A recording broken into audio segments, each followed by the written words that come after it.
एक बार देवता और दानवों में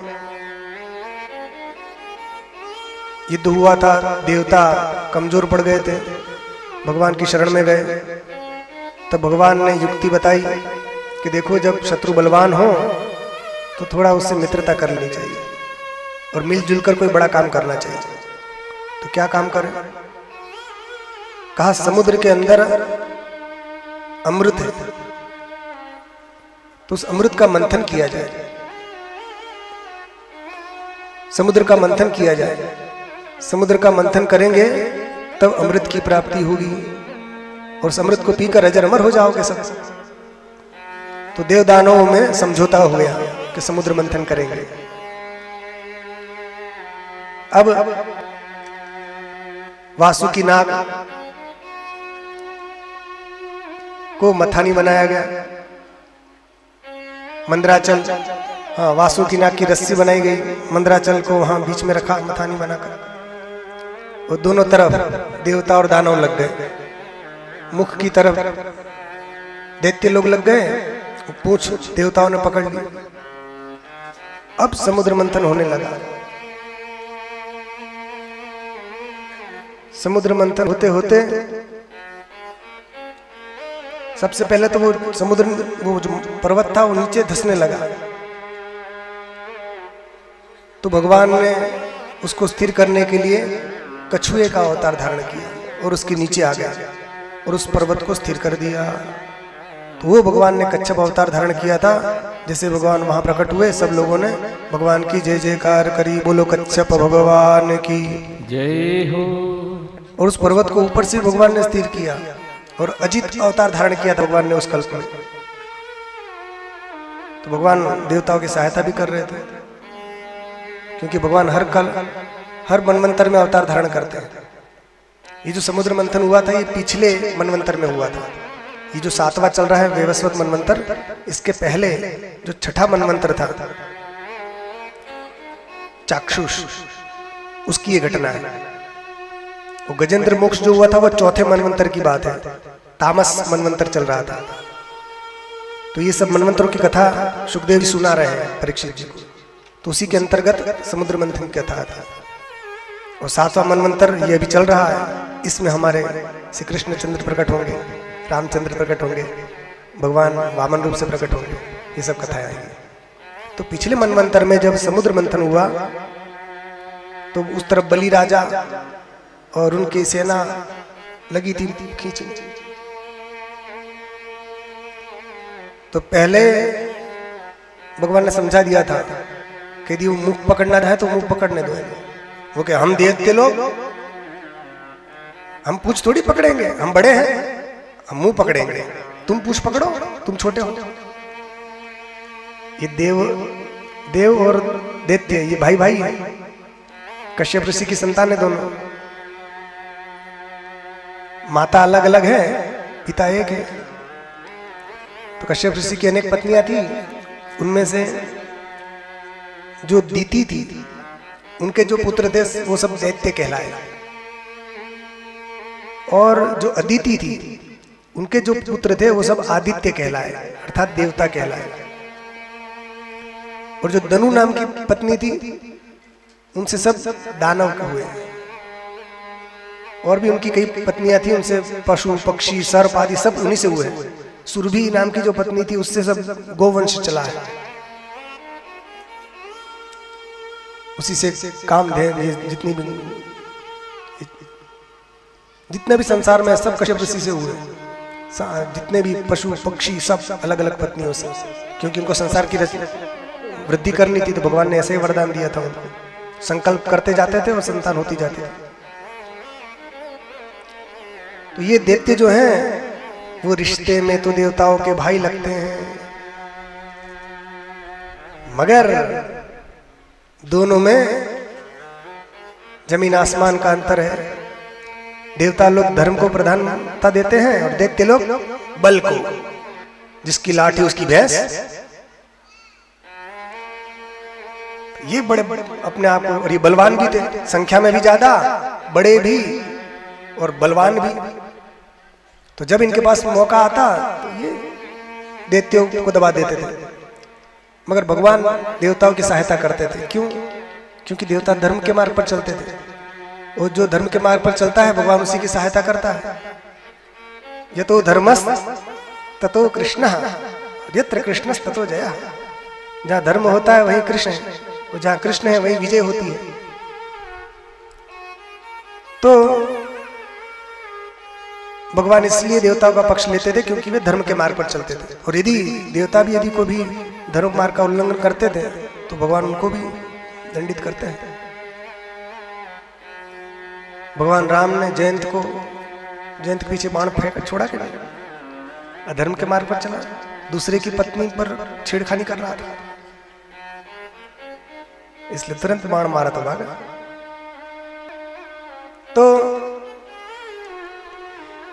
जब समुद्र मंथन हो रहा था तो दोनों शत्रु हैं, मगर बड़े काम के लिए दोनों एक हो गए। ठीक है भैया चलो, उसमें से अनेक रत्न निकलेंगे तो हम आपस में बांट लेंगे। अब कई दिनों तक समुद्र मंथन होता रहा, थक गए देव दानव दोनों, मगर कुछ नहीं निकला। बहुत दुखी हुए, अरे इतने समय से हम कर रहे हैं समुद्र मंथन, कुछ नहीं हो रहा। वासुकी नाग जो जिसको लपेट के खींच रहे थे वो भी बेचारा त्रस्त हो गया, उसकी भी सब पिचक गया पूरा शरीर, वो भी दुखी हो गया। अब बेचारे शरीर को खींचे जा रहे हैं। तो उसने भगवान से प्रार्थना की तो भगवान ने उसको भी वरदान दिया कि ठीक है तुम एक प्रकार से उसको जैसे इंजेक्शन दे देते ना, वो कौन सा ऑपरेशन करने से पहले वो थीसिया, हाँ उसकी भी एक डॉक्टर में अलग होती है, ऑपरेशन करने से पहले इंजेक्शन दे देते हैं ताकि उसको दर्द का एहसास ना हो, अनुभव ना हो।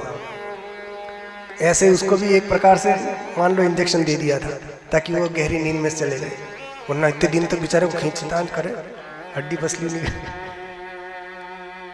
तो मगर कई दिन हो गए जब कुछ नहीं निकला, निराश होकर हताश होकर बैठ गए कि इसमें से कुछ है नहीं, क्या करें।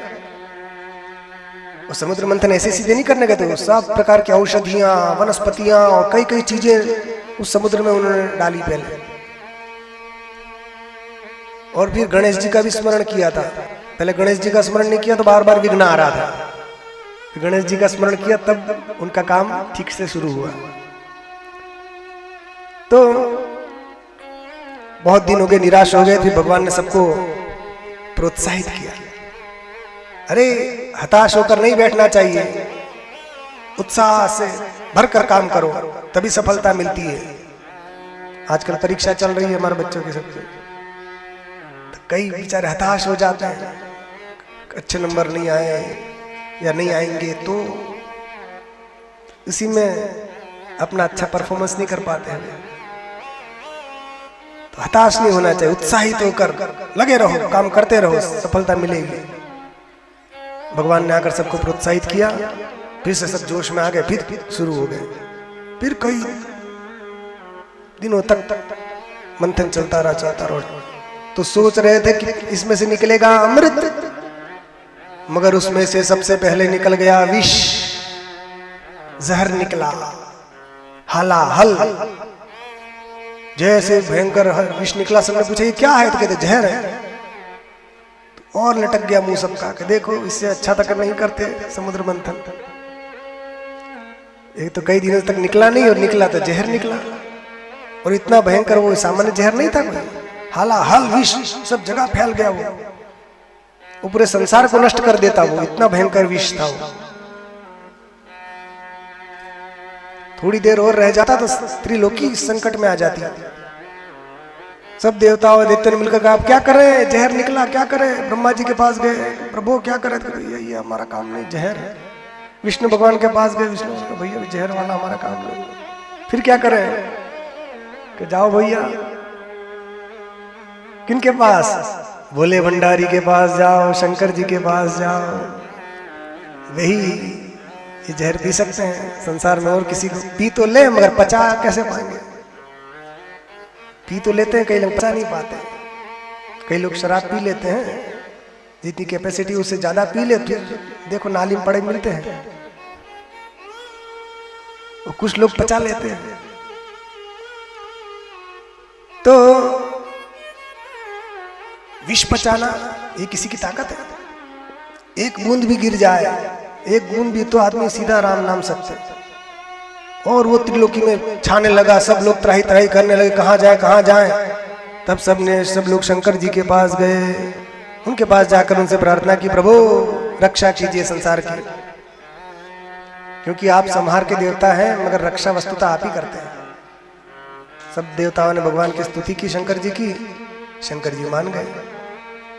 और एक विद्वान बता रहे थे कि पार्वती जी बगल में बैठी थी, तो शंकर जी ने उनकी ओर देखा, घर में तो घर वाली की चलती है, तो उनसी ओर इशारा किया, भैया ये आए हैं जहर पिलाने के लिए, क्या करें, पिए क्या ना पिए, इशारा इशारा पूछा। तो पार्वती जी जगदम्बा है, तो उन्होंने कहा, सारी देवता हो, दानव हो, मानव हो, सब मेरी तो संतान है, सबकी रक्षा होनी चाहिए। तो उन्होंने अपने पति को जहर पीने की अनुमति दे दी, महाराज जल्दी पीजिए, सबकी रक्षा कीजिए। और जैसी कोई पत्नी होती तो मारती ऐसे, सबका ठेका अपन ने लिया है, जहर अपन पिए, अमृत लेकर तब तो आएगा नहीं कोई आपके पास, जहर पिलाने के लिए आ गए सीधे, कछुआ नहीं पीना, रहने दो, अपन काय के लान पिए। ऐसा बोलती सामान्य नारी कोई होती तो, मगर ये जगदम्बा है, सबकी रक्षा। तो इन्होंने कहा, स्वामी जल्दी कीजिए, मेरी सब संतानों की रक्षा कीजिए। शंकर भगवान आए, आकर उन्होंने सब सारे विष को इकट्ठा करके हथेली से ही उन्होंने पान कर गए सर। जैसे उन्होंने पान किया, सब लोग भगवान शंकर की जय जयकार करने लगे। बोलो शंकर भगवान की जय हो, शंकर भगवान की जय हो। सबके प्राणों की रक्षा की भगवान शंकर ने। उनके हाथ से भी थोड़ा बहुत जो छिटक गया, नीचे गिर गया, कुछ बूंदे ऐसी पृथ्वी पर, सांप बिच्छू और विषैले प्राणी जो होते हैं, उन लोगों ने उसकी कुछ कुछ अंश ग्रहण कर लिया, इसलिए तब से वो जहरीले हो गए।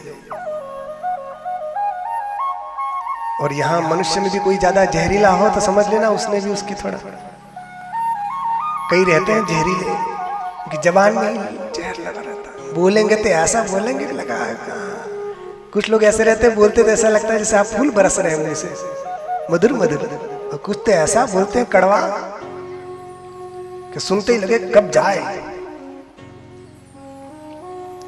तो भगवान शंकर बड़े कृपालु हैं। तुलसीदास जी कहते हैं, जरत सकल सुर वृंद विषम गरल जेहि पान किया, तेहि न भजस मन मंद को कृपालु शंकर सरिस।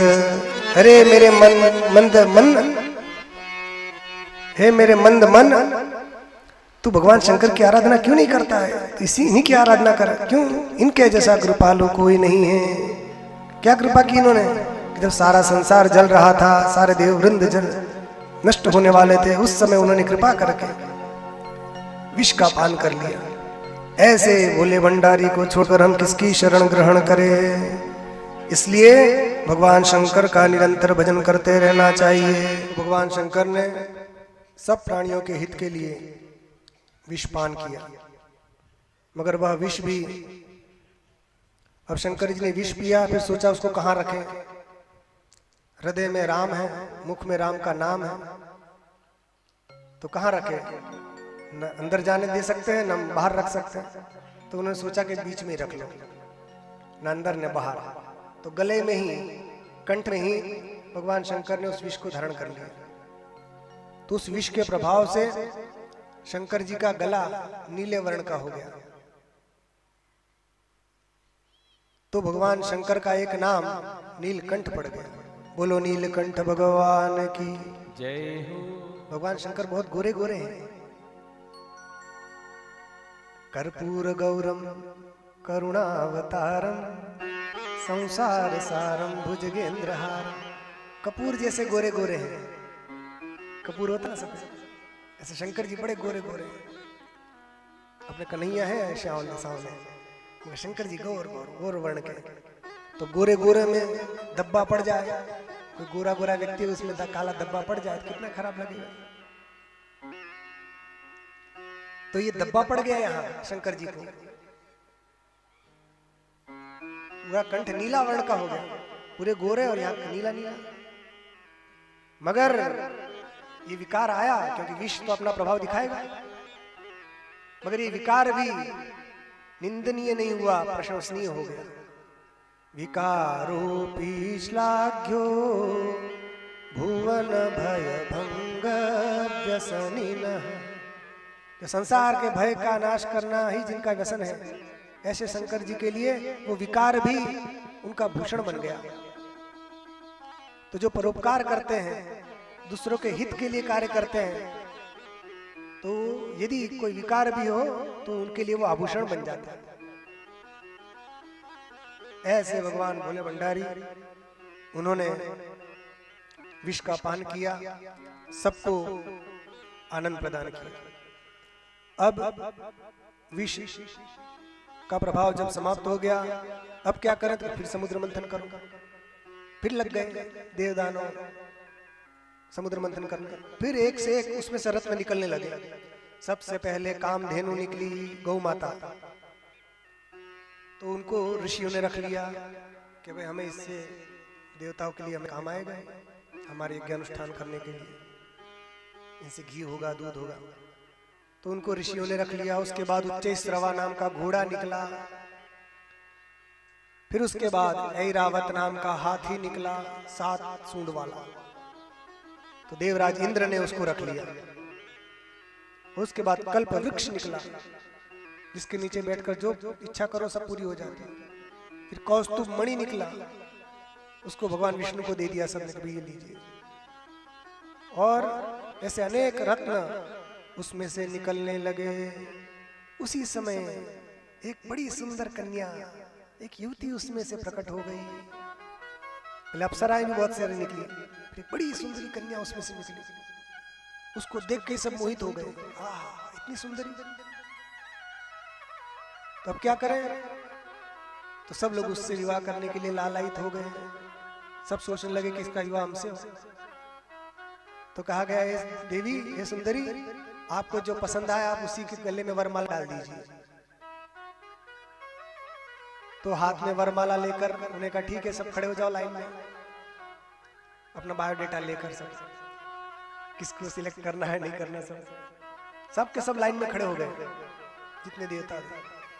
सबको देखती गई कौन है कि श्रीमान, ये अमुक अमुक है, हाँ क्या क्या गुण है इनमें? तो ये गुण है, मगर ये दुर्गुण है। ठीक, चलो रिजेक्ट। फिर दूसरे तीसरे, सबके पास देखा मगर कोई उनको अच्छा नहीं लगा, क्योंकि सब में कुछ न कुछ दुर्गुण थे। कोई विद्वान था तो ज्ञानी नहीं, जिसकी आयु अधिक नहीं थी, किसी की आयु थी तो बलवान नहीं था, कोई बलवान था तो रूपवान नहीं था, कोई रूपवान था तो विद्वान नहीं था, कोई विद्वान था तो शक्तिशाली नहीं था, सामर्थ्य नहीं था उसको। तो सब में कुछ न कुछ कमी उनको दिखाई दी। जब कोई पसंद नहीं आया तो उन्होंने देखा कि दूर एक श्रीमान जी लेटे हुए थे। तो कहा वो कौन है? तो क्या विष्णु है, नारायण है? अच्छा अच्छा अच्छा। तो उनको पता नहीं है कि मैं यहाँ स्वयंवर चल रहा है? कि बिल्कुल पता है। अच्छा, फिर भी सो गए? तो क्या हाँ सच लगता है मुझे देखा नहीं होगा, मुझे एक बार देख लेंगे तो फिर किसी की हिम्मत नहीं सोने की, मेरे पीछे सब लट्टू बन के घूमते रहते हैं कि मुझे देखा नहीं होगा। कि नहीं, आपको देखा, गौर से देखा, फिर सो गए। अच्छा, अब सुंदरियों का ये स्वभाव रहता है कि उनकी यदि कोई उपेक्षा कर दे तो फिर उनके अंदर थोड़ा ईगो और जागृत हो जाता है। अब मैं देखते हूँ कैसे मुझे देखते हैं। तो पहुंच गए, चलो उनके पास चलते हैं। पहुंच गए, छुम छुम छुम कर जागो तो लेटे अपने नारायण। और देखा तो बड़े सुंदर थे, सर्वगुण संपन्न थे। तब वो जो कन्या प्रकट हुई थी वे और कोई नहीं थी, वे साक्षात लक्ष्मी देवी थी। बोलो लक्ष्मी माता की जय हो। वे समुद्र की पुत्री हैं, समुद्र से प्रकट हुई। तो सब जगह उन्होंने ढूंढा कि मेरे लायक कोई पति मिले, मगर कोई नहीं मिला। अंत में विष्णु भगवान उनको पसंद आ गए, तो उन्होंने वो वरमाला उन्हीं के गले में डाल दी। जैसे वरमाला डली, भगवान विष्णु भी जाग बैठ गए। क्या हुआ? तो सब लोगों ने कहा कि विवाह हो गया। अच्छा, कि आप ये कौन है? कि नारायण और ये लक्ष्मी। तो लक्ष्मी नारायण का विवाह हो गया। बोलो लक्ष्मी नारायण भगवान की जय हो। सब देवताओं ने मिलकर लक्ष्मी नारायण की जय जयकार करी। बड़े आनंद मंगल से ये विवाह संपन्न हो गया। समुद्र मंथन में से कौस्तुभ मणि और लक्ष्मी जी, दो चीजें भगवान को मिली थी। बाकी सब ऋषियों को, देवताओं, दैत्यों को सबने आपस में बांटी। तो यहाँ इस घटना से क्या पता चलता है? लक्ष्मी जी किसका वर्ण करती हैं? कि जो उनके पीछे पीछे नहीं भागता है। जो उनके पीछे पीछे भागता है, लक्ष्मी जी उनसे दूर भागती है। कई लोग पैसा कमाने में इतने तन्मय हो जाते हैं कि अपने परिवार, माता पिता, संबंधी सब से झगड़ा मोल ले लेते हैं। सबकी उपेक्षा करके बस पैसा पैसा पैसा। तो वो पैसा कमाते भी हैं तो वो लक्ष्मी उनके पास टिकती नहीं है। वो लक्ष्मी उनको सुख नहीं दे पाती। पहली बात तो आती ही नहीं है, और आएगी तो टिकेगी नहीं, और टिकी तो सुख नहीं देगी, और अकेली आती है तो सर्वनाश करती है। नारायण के साथ आती है तो कल्याण करती है। तो यह उन्होंने दिखा दिया कि मैं उसी का वर्ण करती हूं कि जो नारायण जैसा हो, जो उनकी उपेक्षा करता है। अर्थात उपेक्षा का मतलब उन्हीं के पीछे लट्टू बनकर घूमता नहीं है, उसके पीछे लक्ष्मी जी जाती है। अर्थात हमें नारायण की आराधना करनी चाहिए, लक्ष्मी अपने आप आती है। इस प्रकार लक्ष्मी नारायण का विवाह हो गया। और समुद्र में से और भी कई चीजें निकली। वारुणी निकली, 14 रत्न निकले, सबको एक आपस में बांट लिया गया। अंत में जिसके लिए समुद्र मंथन किया जा रहा था, उस अमृत कलश को लेकर भगवान धन्वंतरी प्रकट हो गए। बोलो धन्वंतरी भगवान की जय हो। ये भगवान विष्णु के 24 अवतारों में से एक है। आयुर्वेद के प्रथम आचार्य माने जाते हैं। तो जितने भी डॉक्टर लोग हैं, उन सब लोगों को भगवान धन्वंतरी की आराधना करनी चाहिए। उनकी कृपा से उनकी जो वैद्य विद्या है वो सफल होती है और उत्कर्ष को प्राप्त होती है। अब उसके बाद जैसे भगवान धन्वंतरी उस अमृत कलश को लेकर आए, डॉक्टर भी क्या करते हैं? रोग मुक्त करके एक प्रकार से आपको मरने से बचाते हैं। वो अमृत लेकर आ गए। तो जैसे ही धन्वंतरी भगवान प्रकट हुए, दैत्यों ने उनके हाथ से वो कलश छीन लिया और कहा हम पिएंगे। देवता लोग मुंह ताकते रह गए। छीना झपटी हो गई, देवता लोग भागते रहे पीछे पीछे और दैत्य लोग छुड़ा कर भाग गए। सारे देवता भगवान की शरण में गए कि प्रभु, परिश्रम तो दोनों ने समान रूप से किया, मगर फल उसका एक ही व्यक्ति लेके जा रहा है, रक्षा कीजिए। तब भगवान ने एक बड़ा ही विशिष्ट रूप धारण किया। एक नारी का वेश बनाकर भगवान वहां प्रकट हो गए। इतनी सुंदर वो नारी थी, इतनी सुंदर नारी थी, उसको देखकर सब मोहित हो जाते थे। उनका नाम था मोहिनी। तो भगवान ने मोहिनी अवतार धारण किया। बोलो मोहिनी भगवान की जय हो। जैसे प्रकट हुई, छुम छुम छुम करती हुई दोनों के बीच में पहुंच गई। तो जिन दैत्यों ने देखा मोहिनी को, तो अमृत कलश तो वहीं का वहीं रह गया, उसी को देख रहे हैं। बातचीत हुई, तुम कौन हो, किसकी पुत्री हो? तो कहा मैं तो एक पूंछ चली हूँ, वेश्या हूं मैं तो। अच्छा, अरे तुम इतनी सुंदरी हो, तुम हमारा वर्ण कर लो। नहीं, मैं तो ऐसे भ्रमण करती रहती हूँ। कहा देवी एक काम करो, ये अमृत है, तुम हम दोनों में आपस में बांट दो। तो उसने कहा देखो, ऐसी जो घूमने फिरने वाली नारी होती है वेश्या, उनका विश्वास नहीं करना चाहिए आपको। नहीं नहीं, हमको तुम पर पूरा विश्वास है, सोच लो, मैं जो जिसको पिलाऊं पीना पड़ेगा। अब वो इतनी सुंदरी थी, उसको देखकर देखते लोग बोलने लगे, अरे सुंदरी, तू तो जहर भी पिलाए तो तेरे लिए वही पीने के लिए तैयार है, तेरे हाथ से जहर भी पीने को तैयार है। जो कामी व्यक्ति होता है उसके लिए तो बस सुंदर नारी मिल गई तो वो जहर पीने को तैयार हो जाए। दैत्य लोग इतने मोहित हो गए, तो भगवान को मोहित करने के लिए आए थे। जब सब मोहित हो गए तो कहा ठीक है चलो मैं बांटती हूँ। तो फिर अमृत बांटा गया दोनों में। तो अमृत पीने के लिए पहले क्या किया, जाओ पहले सब लोग पहले एक दिन उपवास करो, देवदानों को उपवास करवाया। फिर कहा जाओ पवित्र नदी में स्नान करो, फिर अच्छे वस्त्र पहनो और फिर आचमन करो, पवित्रता से अच्छे से बैठ जाओ। ऐसे सब बैठे, तब जाकर फिर अमृत बांटना शुरू किया। ऐसे नहीं कि जैसे टीवी में दिखाते ना कि तू पकड़ा और पीने गटगट लगे, जैसे वो थम्स अप कोका-कोला गटगट पी जाते हैं कई लोग, ऐसे अमृत नहीं पिया जाता है। उसकी भी एक विधि है। डॉक्टर जब दवाई देते हैं तो उसकी अनुपान करने का भी एक विधि रहती है। मंत्रों के सहित यदि वो पान करे तो उसका बहुत अधिक फल मिलता है। श्रद्धा पूर्वक यदि कोई दवाई लेता है तो उसका फल बढ़ जाता है, अश्रद्धा से लेता है तो उसका फल कम हो जाता है। कहते हैं देवताओं में, तीर्थों में, ब्राह्मणों में, मंत्र में, डॉक्टर में, ज्योतिषी में और गुरु में, इन 7 जनों में जिसकी जैसी श्रद्धा होती है उसको वैसा ही फल मिलता है। यादृशी भावना यस्य सिद्धिर्भवति तादृशी। इसलिए श्रद्धा पूर्वक ये करना चाहिए। अब वो मोहिनी आ गई, बड़ी सुंदर साड़ी पहनी थी और अपने हाव भाव मुस्कान से ऐसी सबको मोहित कर रही थी। वो नित्य गान करने लगी, उसको देखकर सब भूल गए अपने आप को। तो उन्होंने क्या किया, देवताओं को तो अमृत पिलाती थी ये मोहिनी, और दैत्यों को उनके लिए वो अमृत कलश बदल देती थी, तो उनको अमृत जैसा दिखने वाला कोई और पेय पदार्थ पिला देती थी। और सब दैत्य उसी की देख रहे हैं तो भूल गए कौन। मगर उसमें एक दैत्य था, बड़ा चालाक था, चतुर था। उसने देखा कि ये जो नारी है कुछ गड़बड़ कर रही है, हमको कुछ और पिला रही है, उन देवताओं को कुछ और पिला रही है। तो चुपके से वो देवताओं के बीच में जाकर बैठ गया, सूर्य और चंद्रमा के बीच में।